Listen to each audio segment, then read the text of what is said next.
गंडकी नदी के सालकराम और नर्मदा जी के भोलेनाथ, इनकी प्रतिष्ठा नहीं करवाने पड़े जी, अपने आप में जागृत हैं।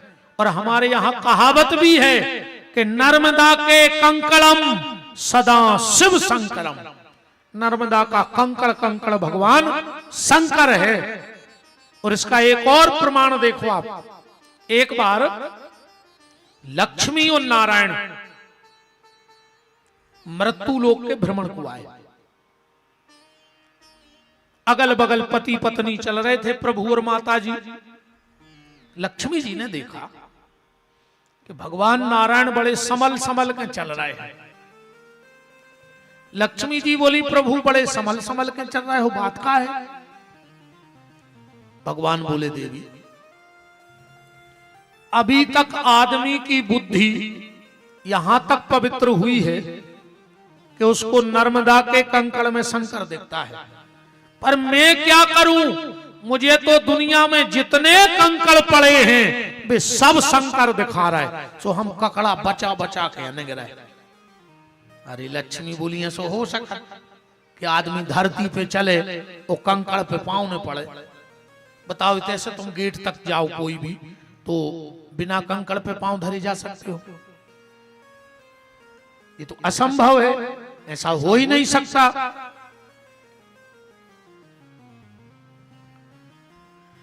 भगवान बोले, क्या करें लक्ष्मी, मुझे तो संसार के हर कंकड़ में शंकर के दर्शन होते हैं, मेरे प्रभु के दर्शन होते हैं। लक्ष्मी बोली, पांव तो पड़ा ही है। भगवान बोले, न पड़ है। बोले, कैसे? बोले, अब तुम देखती जाओ। और खड़े खड़े भगवान नारायण ने सर्प का रूप बना लिया, वहां नाग बन गए। अब नाग के पांव तो होता ही नहीं है, अब कहां से पांव पड़ जाए ककड़ा पे, जब पांव नहीं है सांप के। और जैसे ही भगवान शंकर के श्रद्धा में नारायण नाग बने और तुरंत भगवान शंकर प्रकट हो गए। बोले, प्रभु जो का करो तुमने, हमारे लाने इतनी कठिनी नहीं ले ली। विष्णु भगवान जो सांप बन गए थे, बोले, भोले तुम पे पैर नहीं रखना चाहता था, तो शंकर ने उठाया नाग और कहा, आज से तुम भी जमीन पे पैर नहीं रख पाओगे। और वही नाग उठाकर भगवान शंकर ने गले में धारण कर लिया। जो भगवान शंकर के ना गले में प्रमुख नाग है, वो साक्षात भगवान नारायण है। और किस दिन ये हुआ? नाग पंचमी के दिन। तो भगवान शिव ने कहा, प्रभु श्रावण का महीना मेरा है, एक महीने मेरी पूजा होगी, पर उस एक महीने में आज नाग पंचमी के दिन आपने नाग अवतार लिया है, इसलिए आज मेरी पूजा नहीं आपकी पूजा ज्यादा होगी। इसलिए नाग पंचमी को सावन में नाग की पूजा होती है। तो बात चल रही नर्मदा जी के कंकड़ की। किसी की कुंडली में मंगल का दोष हो, आप नर्मदा जी से, और हम तो कहते भैया हर घर में नर्मदेश्वर भाव चाहिए। नर्मदेश्वर तो हर घर में होवे, दुनिया को ऐसा कौन घर ने हुए जहां हमारे नर्मदेश्वर ने हुए। उनको बाण लिंग भी कही जाता, उनका एक नाम बाण लिंग है। तो नर्मदेश्वर घर में रखो और गाय के घी से हाथ पे रख के और थोड़ा सा उनका मालिश करो, जब तक हाथ गर्म न हो जाए, तो मंगल का दोष कुंडली से समाप्त होने लगता है, मंगल निस्तेज हो जाता है। तो मंगल ने 5 दिन मांगे थे भगवान शंकर से, पुराण में आया है, ध्यान से सुनना। इन 5 दिन में जमीन संबंधी कोई काम मत करना, मकान की पहली क्या कहें आप समझ लेना, नी मत लगाना, पहला मुहूर्त मत लेना इन 5 दिन में, को कछु कर देवे। 5 दिन में कोशिश करियो कि जमीन की रजिस्ट्री न करवा जो अपने नाम, और न करवा के देख लियो तो का दिक्कत है। फिर हम नंबर ले लियो, उपाय हम बता दें फिर कि अब क्या करो जब हमारा नहीं लगो सो। हाँ, अपनी कथा तो बिल्कुल ठोक बजा कहें ऐसी नहीं, बिल्कुल खरो सोना है मिलावट तो है ही ने कहा ही बिल्कुल। तुम तो हमारी बात कर लियो, जब भोग ले फिर आ जाओ, फिर तुमान हो भाई, जब भोग ले जब तुमान हो। इन 5 दिन में कभी भूमि संबंधी कार्य नहीं। कुआ ने खोदो चज्जे पेलो पेलो, मतलब मुहूर्त न लो चज्जे, नी नहीं खोदनी चाहिए।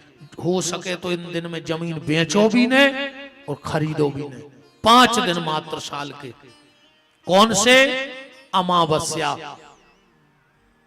पहले अगर बुजुर्ग लोगों को पता होगा, अमावस्या के दिन खेत में बखर ने हकतो के हकतो गाड़ी बैल ढील दे जाते। काय दादा होते हैं सो है खबर?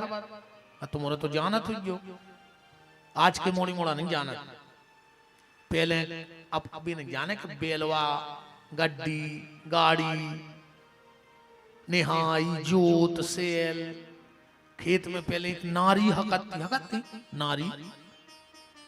नारी तो जाना थे। आज के मोड़ी मोड़ा अंतर तो होगा कि पहले खेत में नारी हकती और आज घर में नारी हाँ कराई है।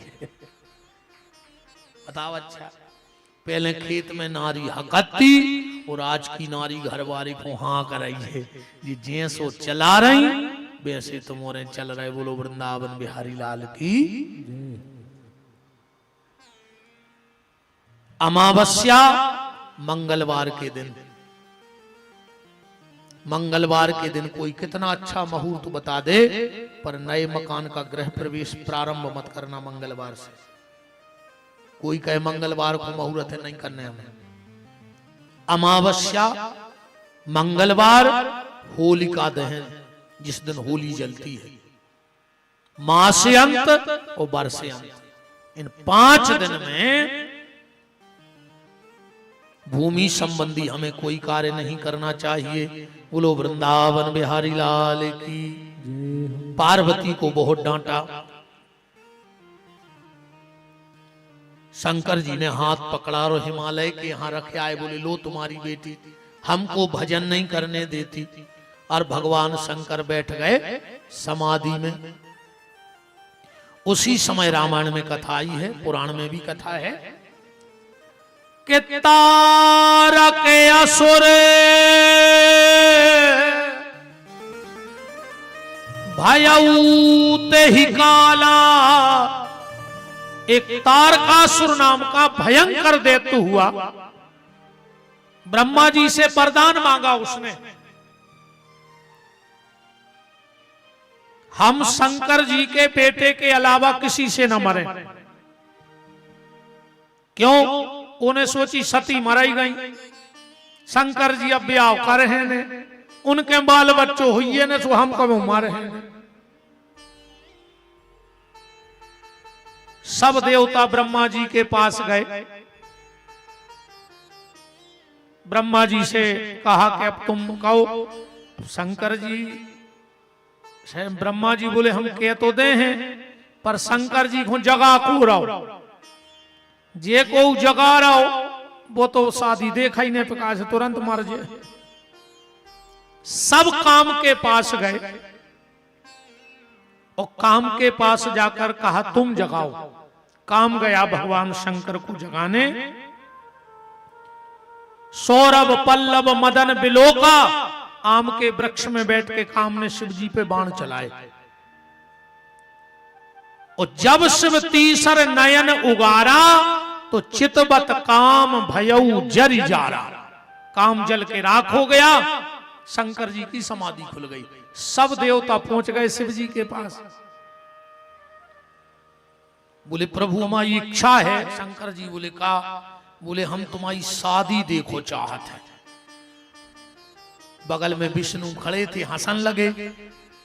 शिव जी बोले कि हंस काहे रहे? बोले जे तुम्हारी शादी आदि से न हो, कुछ लेवो देवो नहीं यहाँ है।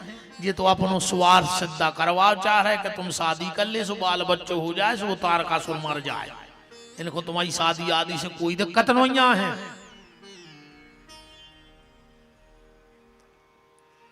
बताओ तो क्या करें? भगवान विष्णु जो राम हैं, उन्होंने भगवान शंकर से कहा प्रभु सबके हित के लिए अगर आपको शादी करनी पड़े तो कर लो। राम जी कह रहे हैं शंकर जी से रामायण पढ़ लियो। अब विनती मम सुनहु सब, जो मो पर निज ने, और जाहे विवाह सेल जा, सो यह वर मांगऊ दे। भगवान शंकर ने कहा तो सिर धरि आयुष करऊं तुम्हारा, और परम धर्म यह नाथ हमारा, जाओ हम शादी करेंगे। और खुशियां दौड़ लुटने लगी चारों तरफ कि अब भगवान शंकर विवाह करेंगे और तारकासुर मर जाएगा।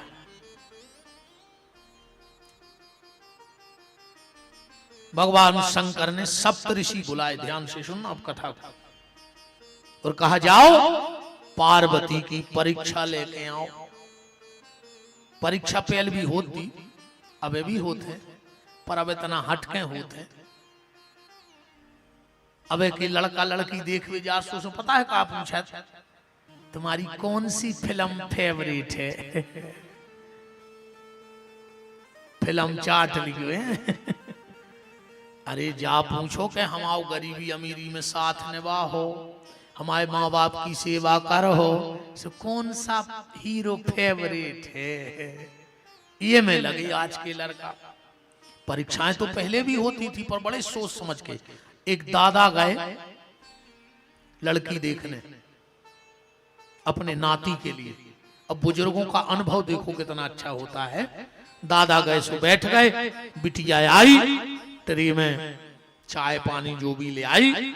दादा ने अपने थैला में से दो चीजें निकाल के टेबल पे रख दी, एक सूजी एक कैंची। बोले बेटा ये में से एक ले जा, तुम्हें जो पसंद हो। सो लड़की ने उठाई कैंची और लेके चली गई। दादा ने चाय पी, बाहर आ गए। लड़की के पिताजी बोले कि तो बताओ फिर का समझे हम, पक्की के कच्ची? दादा बोले कच्ची समझो। लड़की हमारे घर लायक नहीं है। बोले का है? बोले वो कैंची ले गई, और कैंची को काम है काटो। अगर सूजी ले जाती तो आ जाई पक्की हती, क्योंकि सूजी का काम है जोड़ना सिलना, और बा उठा ले गई कैंची। तो बताओ हम घर बर्बाद कर दें। परीक्षाएं पहले भी होती थी। एक दादा और गए लड़की देख ली, बिटिया आके बैठ गई। दादा बोले कि बेटा शास्त्रों के बारे में तुम्हें क्या ज्ञान है? लड़की बोली पिताजी रामायण घरे पढ़ लई है, महाभारत तुम्हारे घरे करवा दे। रामायण घर में पढ़ लई है, महाभारत तुम्हारे घर में करवा दे। अरे पहले की भैया आप क्या बताएं हम बात है। पहले की मताई जब अपनी बिटिया की विदा करती तो का कह के पहुंचाती? बिल्कुल सही बताइए। सियानी सियानी मताई हमें बैठी भी जाके बेटा बिटिया जाते आओ, दो बातें सेकें रज्जो। सास का कछु कहवे, ससुर कछु कहवे तो सुन लियो। एक घर से डोली में जा रही हो, वो घर से अर्थी पे लौटियो। ऐसी शिक्षा देती। और आज की मम्मी कहते हैं अगर सवेरे सास जल्दी जगा देवे तो हमें फोन करिए, हम पापा को थाने भेज के दहेज प्रथा में धरवा दे। हाय हाय क्या शिक्षा दे रही हूँ माता जी। हरो